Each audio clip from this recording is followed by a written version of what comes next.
welcome everybody. We're going to have Jeff Plummer is going to be talking about the Delaware from a Southern perspective. And he'll get here in just a second. We did our pledge. Come on. One sad news. I don't know if anybody knows, but I apologize. I pronounced his name wrong. Dave Plummer. Dave, a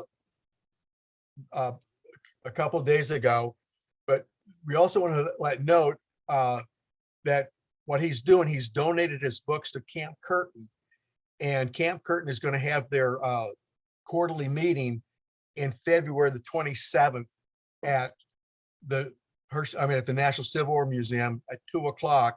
And the speaker's Cody Ish, and he's going to be talking about from the Seminary Ridge. He's going to be talking about the seminary during the Civil War, and what they're going to do after the talk.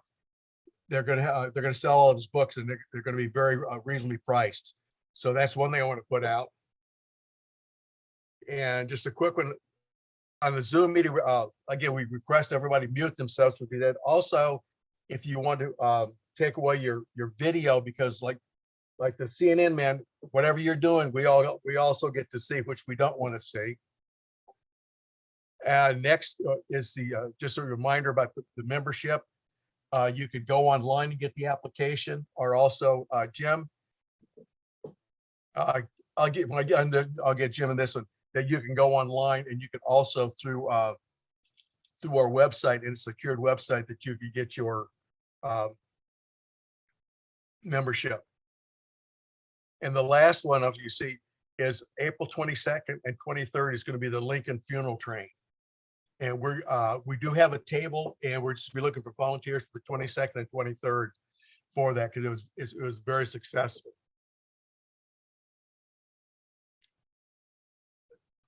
Okay. Jim, I'll ask you to unmute yourself for a second. Just give a quick blurb about the website, and also the how they could do the membership. Yeah, and the website, there's a lot of stuff there. All the videos of all the speakers are there. The membership is there. You can log in, you can pay. We have the address if you just want to send a check, or you can click on and pay directly. We have a link securely for a credit card or through your checking account. Donations, you got the merchandise up there. And we're doing some other stuff up there. Oh, the pamphlets up there, all the schedules. The speakers we have coming up will be up there listed. And there's a kind of a timeline on there also for the whole Civil War you can check out. And that's all at hersheycwrt.org. Yeah. Okay, so I recommend everybody go to that. And yeah, like I said, we can get some good information, and if any way we can help any other roundtables out, like Randy or anybody else, we'd be glad to help out. Okay, so Jeff, I'm going to go ahead and actually unmute yourself. And what we'll do is leave it up. It's all yours, Jeff. What we can do at the end, questions they can either write in the chat box, or what they can do at the end is raise their hand, the little symbol there, and then they could ask you questions, or they could write the questions, and I'll ask them for them at the end. So I'm going to unmute myself and my video, and it's all yours, Jeff. All right. I want to thank all of you for, giving me the opportunity to speak with you all this evening. I was asked to speak on Delaware during the Civil War, a Confederate perspective, as well as touching on Fort Delaware. So first off, I'd like to start off with Fort Delaware. We mostly think of Fort Delaware as a Union fort that came into prominence in the war between the states.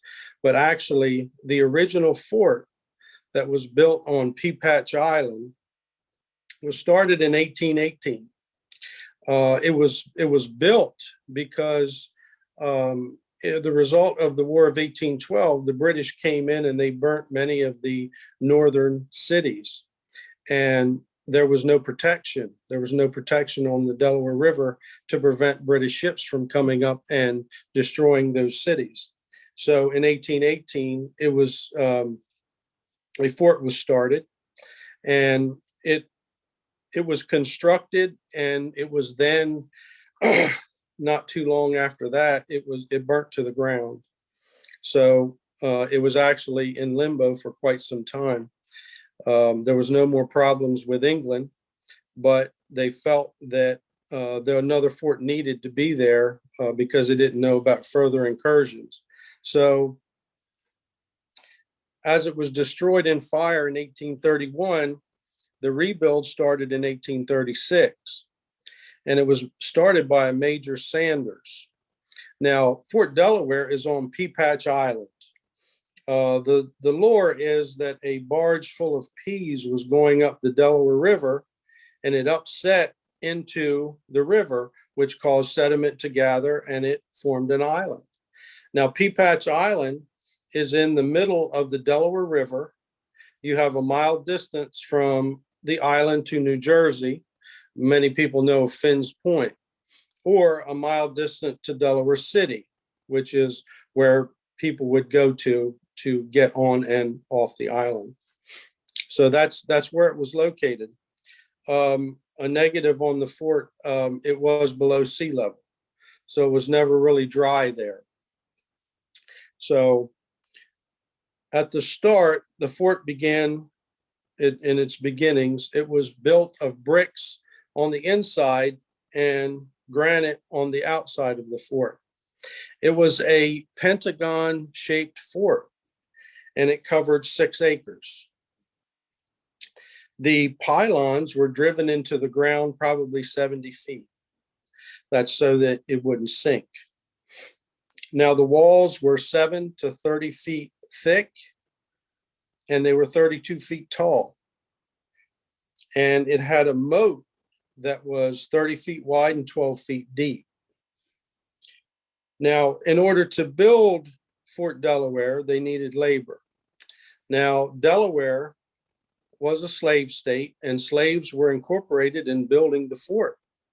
So what would happen is the contractors would go out and they would hire slaves off the local plantations, and a slave would get anywhere from 40 cents a day, where most other labor would get $2.50 per day. So the fort was built on white and slave labor. In order to incorporate larger numbers of persons in the fort, there were approximately 40 barracks built on the outside of the fort to cover the influx of prisoners. Now, the fort was originally planned not for prisoners, but to protect the cities. Now, it was planned for 150 guns in this fort, but after the Battle of Hampton Roads and the Monitor and the Virginia, they did not feel that a Confederate Navy was going to sail up the Delaware River and do any damage to the cities, Philadelphia, Wilmington. They were going to do no damage there. So they had to have a place to put prisoners. So it started out slow. Now, in 1861, you start getting a trickle of political prisoners into the fort, because during the beginning part of the war, Lincoln had suspended the writ of habeas corpus, which means that anyone could be arrested for saying anything against the government or showing Southern sympathies. They could be arrested. So a little tidbit is, in 1862, there was actually more political prisoners in the fort than there were Confederate prisoners. There were prisoners from Delaware, Maryland, Virginia, were in the fort. Anywhere from ministers to politicians were in prison there. Now, the fort was very popular, and there were a lot of tours given to the fort. People would come over and tour and look at the guns and just make an afternoon of it.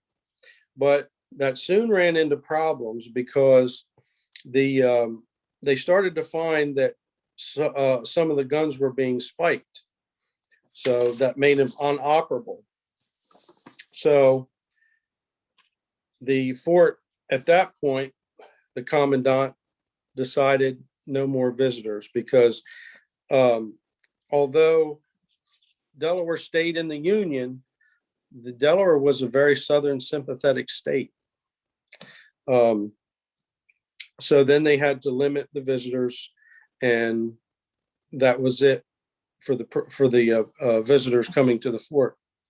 Now, the first prisoners to come to Fort Delaware were from the March 23rd, 1862 Battle of Kernstown. And those were the first Confederate prisoners to the fort. And your first commandant of the fort was a Captain Gibson. And the only thing was, Captain Gibson was accused of Southern sympathies. He wasn't the commandant for long, and they got rid of him. It became a major problem with finding a commandant that didn't have Southern sympathies.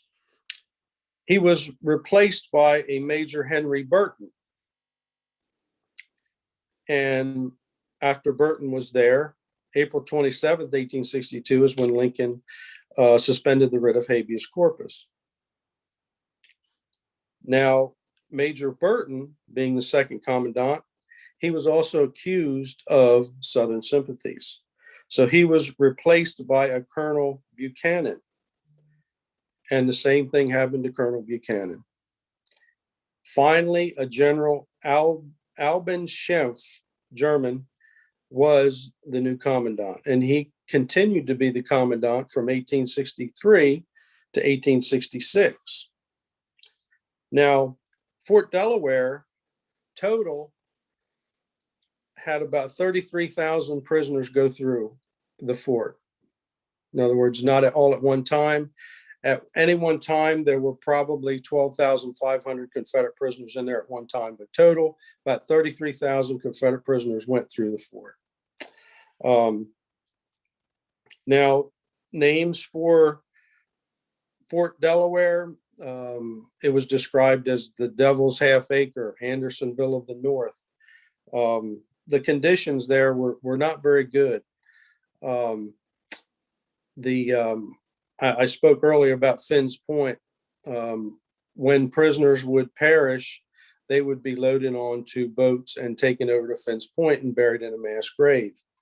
There is 1,234 Confederates buried at Finn's Point, and there are a few Federals buried there as well. So that's one place you could visit that it has an association with Fort Delaware. Now, in 1863, the large influx of prisoners, the largest influx was after the Battle of Gettysburg. And probably one of the more famous officers to come there was General Archer, who was captured at Gettysburg. And so he was one of the officers there. Now, the officers tend to stay in the fort, and the enlisted men tended to stay in the barracks that were built outside of the fort. Those are the 42 barracks I mentioned. They would be staying on the outside of the fort, but the officer would be inside the fort. Now, a little bit of the fare, what they would eat. It consisted of 2 meals a day. One meal would have been a small 1 by 3 inch piece of cornbread, a piece of pork fat, and a bit of coffee. The food was always was not very good fare. In other words, the quality was not very good at all. Then at dinner, the soup was made of water, rice hulls, grit, hair, grains of corn, a piece of rice, and it was also poor fare.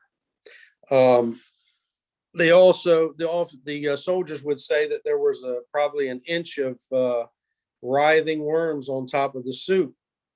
So the food was terrible. So which breeds disease, and you had things like smallpox, dysentery would run rampant through the prison. Now, the water that they got was collected from the roofs. They put rain catchers and they would collect the water, and the water was always putrid and not in very good drinkable condition. People tended to, there were ditches of water running through the prison because it was below water level, and they would wash their clothes in there, they would wash their bodies in there. They would get food, their water for making any type of food they would get from there. So the conditions were in bad shape, but they used that water for everything. Now, some of the incidents that happened at the fort, there was an incident where the prisoners had to go out to the privy. Now, the privy was basically a wooden plank built with holes in it, and they would use the privy, and then when the tide came in, it would take all the waste out. But sometimes it did hang around for a while, so the conditions were not the best.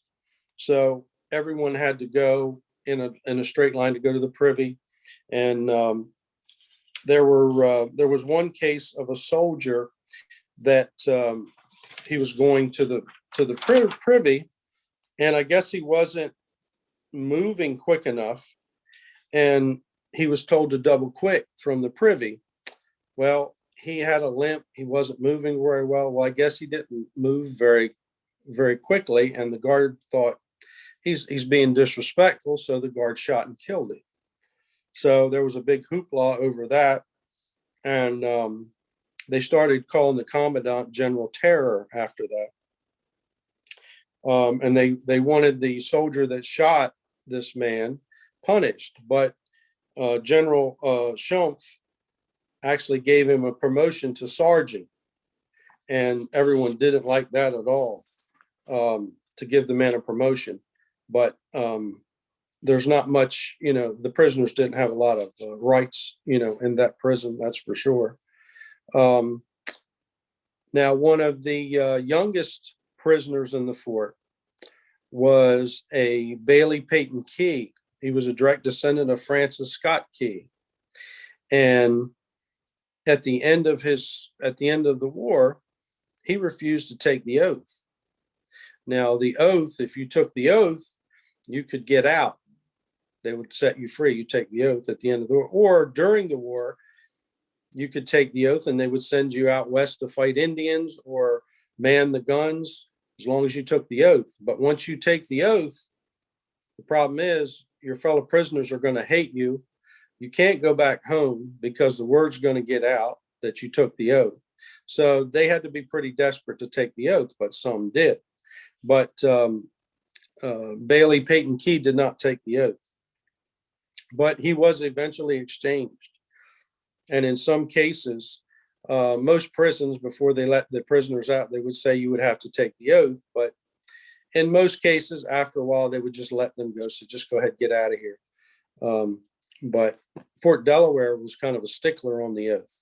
So they were kind of holding to the letter of the law that everyone take the oath. Now, another prisoner at the fort was a John Red. He was the youngest, and he was 9 years old. He was with his father's company when they went across the field during Pickett's charge. And his father was killed and he was captured. And he was the youngest prisoner there at the fort, and he seemed to be well liked by both sides. And he stayed the duration. Now, the Immortal 600, I don't know if you've ever heard of the Immortal 600. In Charleston Harbor, the Federals were shelling the city in Charleston where there were women and children. Well, the Confederate government said, why are you shelling women and children in the city? So they gathered up 16 federal officers and they put them in the city. Well, the federal government said, well, we're going to were going to do likewise. So they said they were going to take 600 Confederate prisoners and send them to Charleston Harbor. So they gathered the 600 up from Fort Delaware, and they sent them down to a stockade just outside of Battery Wagner. And the shells would come in from the Confederate side and cause problems there. They lost 13 prisoners in and around that stockade. They also lost 5 more on the ship ride back. So after the 600 were removed, they sent them to Fort Pulaski in Savannah for a period, and then back to Fort Delaware. But initially, the 600 thought they were going to be exchanged, but they were actually being used as shields. So the Immortal 600 actually came from Fort Delaware.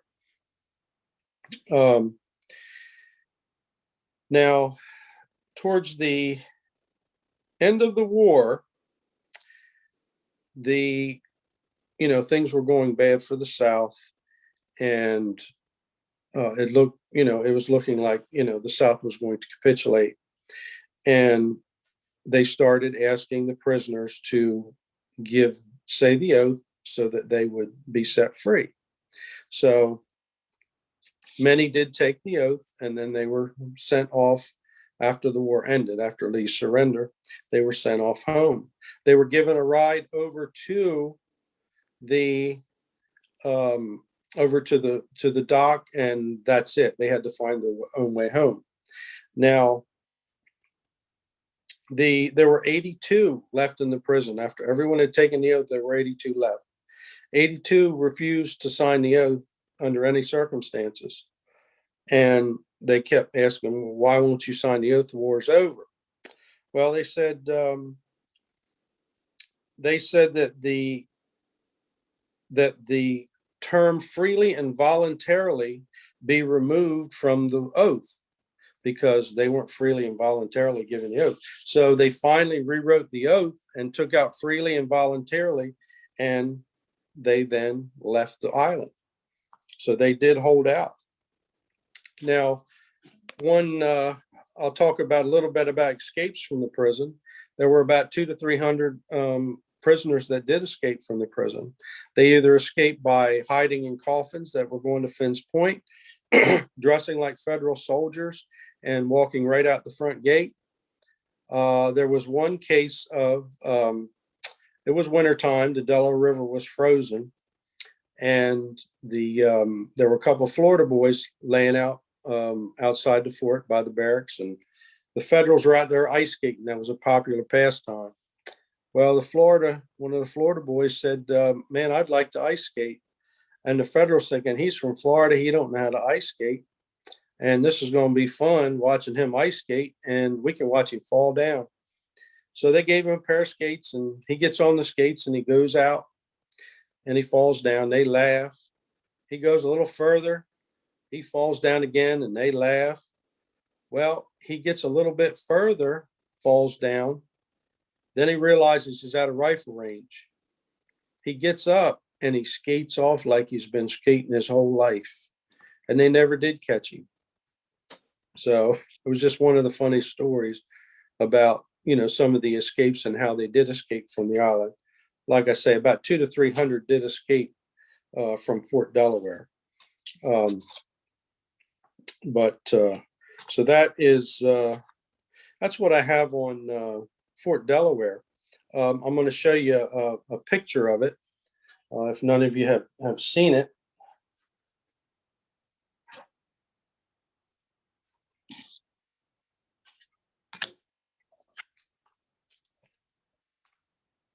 There's a picture of Fort Delaware.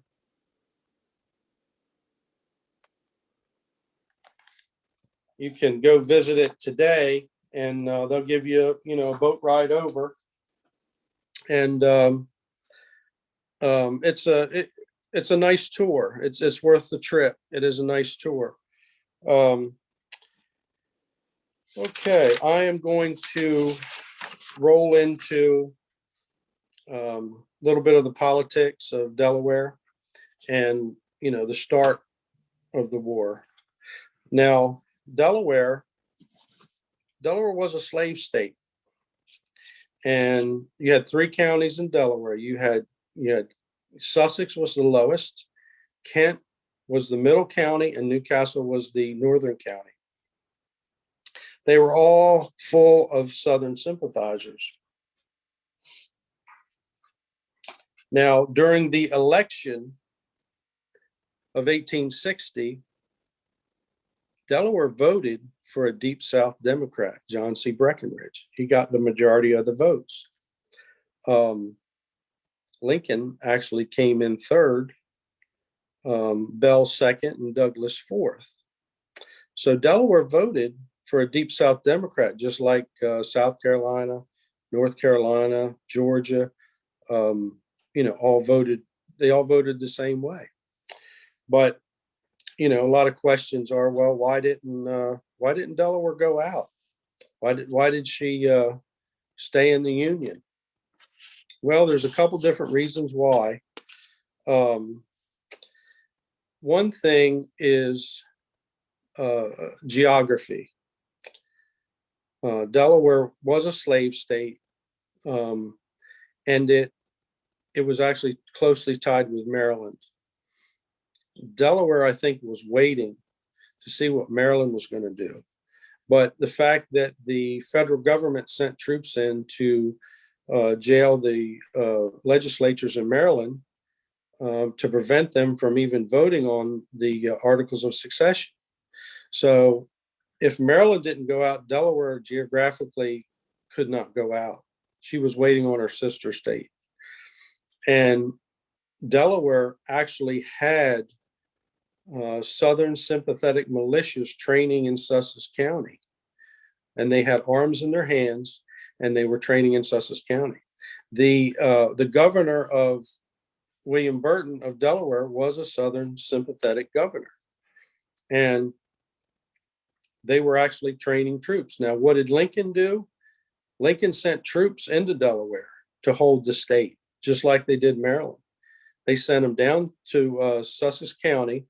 They dispersed all the militia, and there was actually a little skirmish in Georgetown where they had where they had to disperse the Southern militia in Georgetown. So there was a little skirmish there, and then and broke them up, and they disarmed them as much as they could. There was actually federal troops at the polling places in the 1862 election. There was actually federal troops that charged the citizens there because barbs were being thrown back and forth. The Democrats throwing barbs against the Republicans and vice versa, and federal troops charged and actually used their bayonets on the soldiers or on the citizens.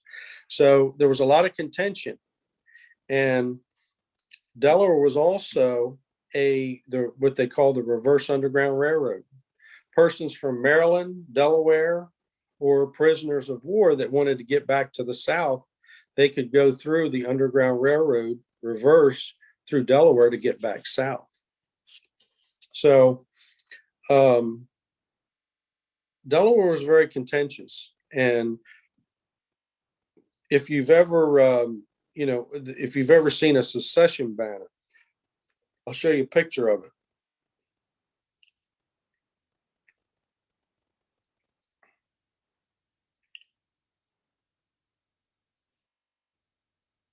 There's a secession banner, and you can see the 15 states there. You'll see Maryland and you'll see Delaware. And the other federal states are down below it. Delaware was expected to go out. She was tied to especially Kent and Sussex were tied to the agrarian South. So she was expected to go out. But Lincoln knew that if he didn't send troops to hold the state of Maryland and Delaware, they would go out, and with the proximity to Washington, it would have been fatal for the federal government. So if you look at that secession banner, that speaks a lot. Also, we talk about Confederate flags. There was a Confederate flag called a Lloyd Tillman flag. And it's a Confederate battle flag design, but it has 15 stars on it. And it has a star for Maryland and Delaware. And it was Lloyd Tillman's headquarters flag.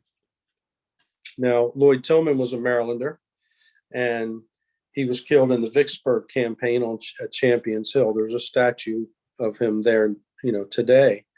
So there are Confederate flags with stars for Delaware in it. There's the 42nd Georgia has a star for Delaware in it.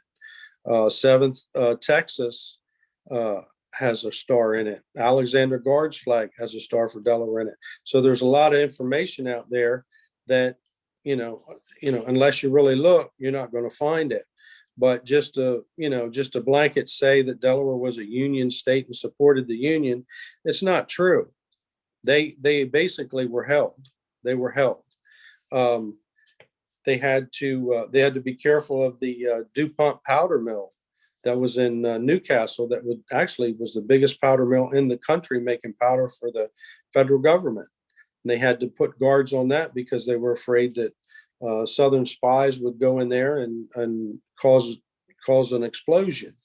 So it was very contentious in Delaware. But like I say, she was, she was in a quandary and kind of held. And I'll read a quote later on at the end about someone in 1902 from Dover gave a speech, and it kind of summed up Delaware in a nice little paragraph, which I thought is very good. Kind of explains it. Now, some of the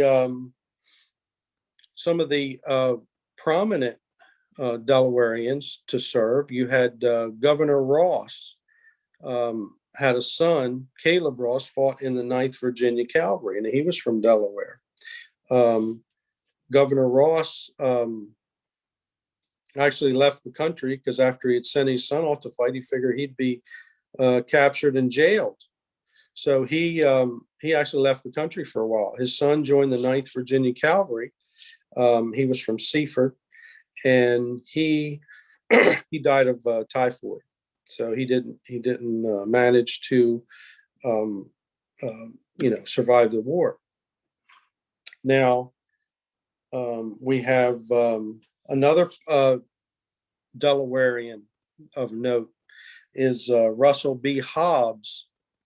He was from Georgetown, and he actually served on the CSS Alabama. Now, he actually was on the CS Alabama. He was a quartermaster, and he was on the CSS Alabama when she sunk off Cherbourg, France, after her fight with the Kearsarge. When she went down, Russell B. Hobbs was on the ship, and he was picked up along with Admiral Raphael Semmes on the Deerhound, which was a British sail that came out to pick them up. And he rode with Semmes back to England, and then finally made it back to the States. But he was actually the quartermaster on that. Now, there's another man that from Delaware. He was a paid seaman on the Alabama. He was from Georgetown, Delaware. He was David White. And the notable thing about David White, he was a black man, and he was a paid mess steward on the CSS Alabama. He was offered his freedom in 1863 after the Emancipation Proclamation by the crew, but he said no, he wanted to stay with the crew. So he stayed with the crew, and he perished with the crew off France. So David White is another Delawarean that served of note. Now, how many Delawareans served? There were up to 2,000 Delawareans served the South.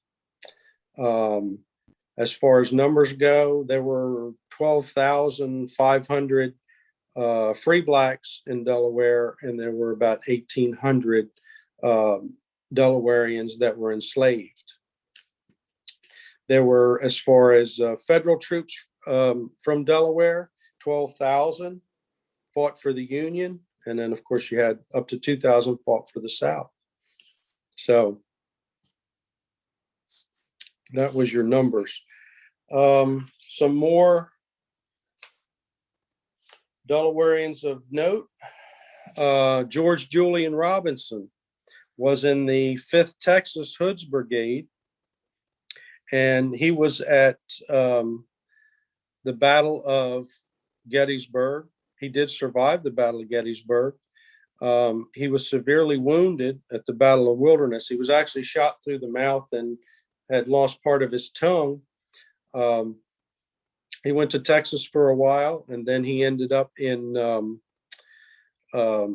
ended back up in Georgetown, and he started a dental practice, surprisingly.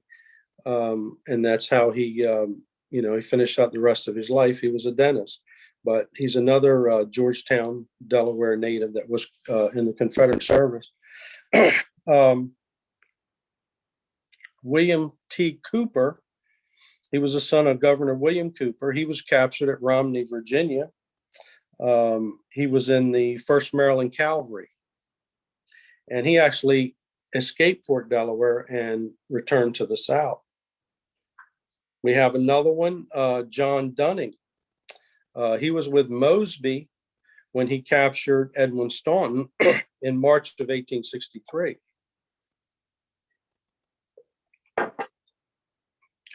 We have John Gannon. He was in the 2nd South Carolina, Kershaw's Brigade, Longstreet's Corps. He was from Wilmington. Lieutenant David S. Hesse. He was also from Georgetown. He was in the 1st Engineer Corps in Lee's Army of Northern Virginia. Now I've got a CDV of Lieutenant Hesse, which is here. Now a CDV is like a calling card. A card would have about 8 pictures on it, and you would cut them out, and they would be a calling card, like you would give somebody a card when you walked up to their house back in that time period. And you'll notice he's holding a pair of binoculars. Now these binoculars were given to him by Robert E. Lee. After the defeat at Gettysburg and then the retreat back into Virginia, he built a pontoon bridge for the escape at Williamsport, and he was given these binoculars as a present from Robert E. Lee for doing a job well done. So Lieutenant David Stewart Hesse came back to Delaware, and he was involved in real estate to finish out the rest of his life. So he is also a notable Delawarean.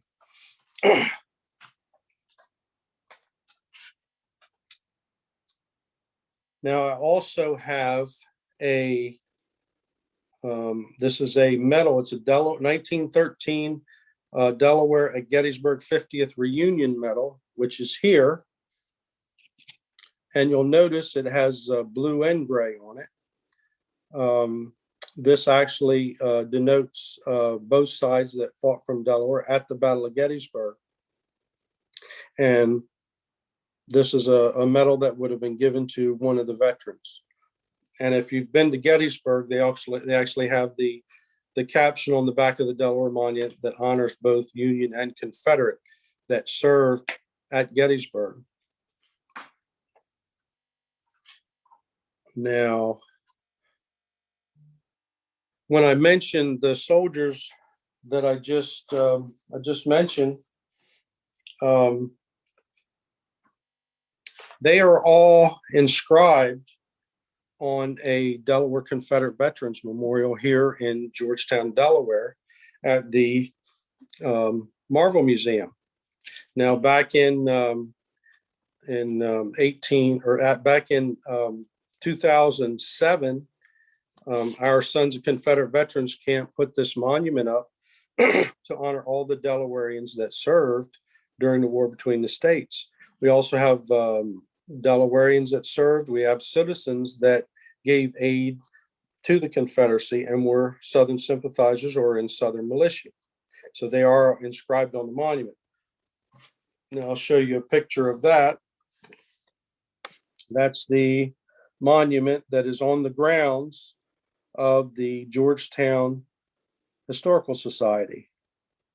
And as a camp, what we do every year, we research more Delaware residents that served, and we will have them inscribed on this monument, and we'll put their name, unit, and the place where they resided in the state.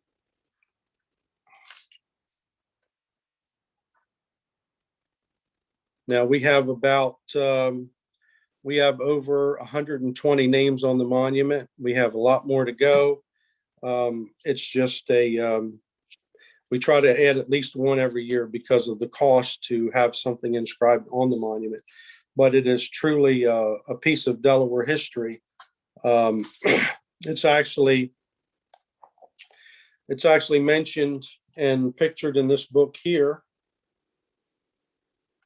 And it's also included in this book as well. So it's truly a piece of history, and we've gone through several expansions over the years so that we have more space to add names. Then we hold an event every year to honor the person that is put on there. So it's a good way for locals to come out and see if they had someone that may have served and can find a name on the monument. Now, after the war, the Confederates came home. Now, how were they received when they did come home? They're coming back to a state that is still heavily fortified, and there's a lot of federal troops still in the state. When soldiers would come back home, they would either have to take the buttons off their uniform, or they would have to put cotton or cloth over the buttons so that it did signify that they had served in the Confederate service. There were no official Confederate reunions in Delaware. Pretty much when they came back to this state, they tried to blend in, and it's amazing how little the ancestors and descendants don't know about their family members that served. So it just kind of shows that when they came back, they kind of tried to downplay their service because of where they were at and then the environment. We actually do, as a camp, we do marches through Georgetown Returns Day Parade, and we try to just keep the history alive here in Delaware and present the other side of the story to the best we can. And so at that, I'd like to thank everyone for tuning in. And, if anyone has any questions, I'd be glad to answer them for you. Thank you. Okay. Jeff, thank you very much. Really appreciate it. We do have one question. How did the Dupont family stand during the Civil War? They were definitely on the side of the Union. They were making it very well, making powder and sending it north. So they definitely were pro North. Okay. Anybody else have any questions? Go ahead. Just unmute yourself and go ahead and ask.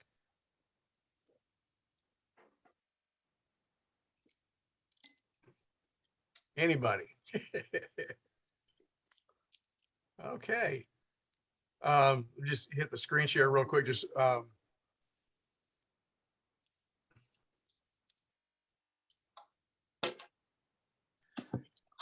Okay, and just to let it, I'm messing up here. Get to the bottom, I disregard. It's not working at all. Here we go.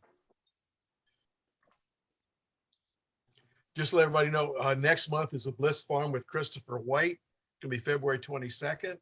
And again, Jeff, we appreciate you coming on board and giving us this information. And also anybody that would like to be put on the mailing list, I did get Randy's information. If either on the under the chat, if you give me your name and email, or send me an email, and my email is RICKYHOLLISSR@gmail.com. Ricky Hollis Senior. And just let me know that you want to be put on the email list, and we'll put you for any thing that's going on. And one thing we want everybody to know is when we get your information, it stays in-house. We do not give any of your personal information out to anybody. So with that, I'd like to thank everybody for showing up. And again, Jeff, thank you very much for your talk. We learned more about Delaware, and one of these days we might get together with some of our guys and get you to give us a little tour of old Fort Delaware. Like I said, driven by and lived in South Jersey, but never made it to there. So, I thank you very much. Okay. Thanks, Jeff. Really enjoyed it. Yeah. Okay. So what we'll do, we'll close out and we'll see everybody next month. One more quick advertisement. Not this Friday, but next Friday is going to be the Harrisburg Civil Roundtable. They're going to do a Zoom, and they're going to have Scott Hardwick, who spent all his career basically in Gettysburg, and he's going to be talking about the book he wrote, Antietam. Always got a kick out of that when he was in Gettysburg. He's writing on Antietam. So with that, again, thank you very much, Jeff, and to everybody. I'll see you all next week, and thank everybody for showing up. We have the new people. Welcome aboard, and hope to see you guys again. You guys have a good evening. Good night now. Thank you. Thanks Thanks. again, Jeff. All right. Thank you.